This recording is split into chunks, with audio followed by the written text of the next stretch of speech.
कोविड-19 ने सिर्फ 3 महीने में दुनिया के हेल्थ व इकोनॉमिक सिस्टम की जड़ें हिला दी है।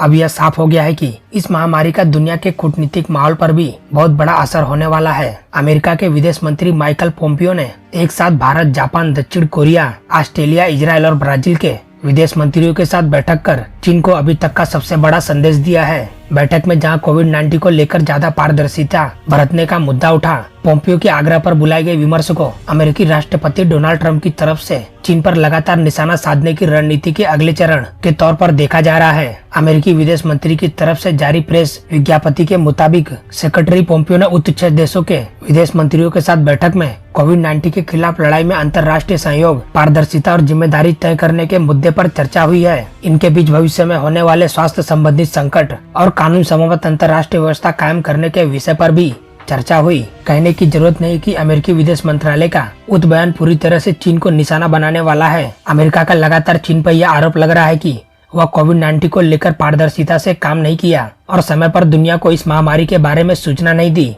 अमेरिका के अलावा जापान के विदेश मंत्री मोतीगे तोशिमित्सु और ऑस्ट्रेलिया के विदेश मंत्री सुश्री मेरिस पेने ने भी कोविड-19 को लेकर पारदर्शिता व्यवहार करने की बात की है। कोविड-19 से भी ज्यादा रहा बैठक का दायरा। ऐसा पहली बार हुआ है कि अमेरिका ने कुछ प्रमुख देशों को एक साथ कोविड-19 पर विचार विमर्श करने को एकत्रित किया है, लेकिन इस बैठक का दायरा कोविड-19 से भी ज्यादा व्यापक रहा है। अमेरिकी विदेश मंत्रालय का बयान साफ तौर पर संकेत देता है कि इसमें साउथ चाइना सी का मुद्दा भी उठा है। चीन के अतिक्रमण को लेकर अमेरिका हमेशा यह कहता है कि वहाँ कानून सम्मत व्यवस्था होनी चाहिए। भारत, जापान, दक्षिण कोरिया और ऑस्ट्रेलिया भी साउथ चाइना सी में अमेरिका के रुख से सहमति रखते हैं।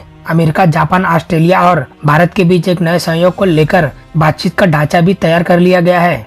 कोविड-19 के खत्म होने पर दिया जाएगा पूरा ध्यान। भारत अभी तक इस बारे में खुलकर अपने पत्ते नहीं खोल रहा है। भारत की रणनीति फिलहाल अपने पड़ोसी देश चीन को लेकर इस बारे में कोई तल्खी देखने से बच रहा है। भारत का आधिकारिक मत यह है कि अभी कोविड-19 के खात्मे पर पूरा ध्यान दिया जाना चाहिए। किस देश ने क्या भूमिका निभाई, इसमें बाद में बात की जा सकती है। वैसे भारत ने अपनी FDI नीति में बदलाव कर चीन की कंपनियों को निशाना बनाया है। चीन ने इस पर तीखी प्रतिक्रिया भी जताई है। दोनों देशों की सेनाओं के बीच भी अंतर्राष्ट्रीय सीमा पर कुछ झड़पों की बातें सामने आई हैं। इसके बावजूद भारत कोविड-19 के मुद्दे पर अभी चीन के सामने खड़ा होना नहीं चाहता है। मंगलवार को भी 5 देशों के विदेश मंत्रियों के साथ विमर्श के बाद विदेश मंत्री S जयशंकर ने ट्वीट किया कि कोरोना वायरस की चुनौतियों पर एक विस्तृत वर्चुअल मीटिंग हुई। इस महामारी से निपटने के अलावा आर्थिक चुनौतियों का सामना करने और यात्रा नियमों के बारे में भी चर्चा हुई है। आगे भी ऐसी चर्चा होती रहेगी।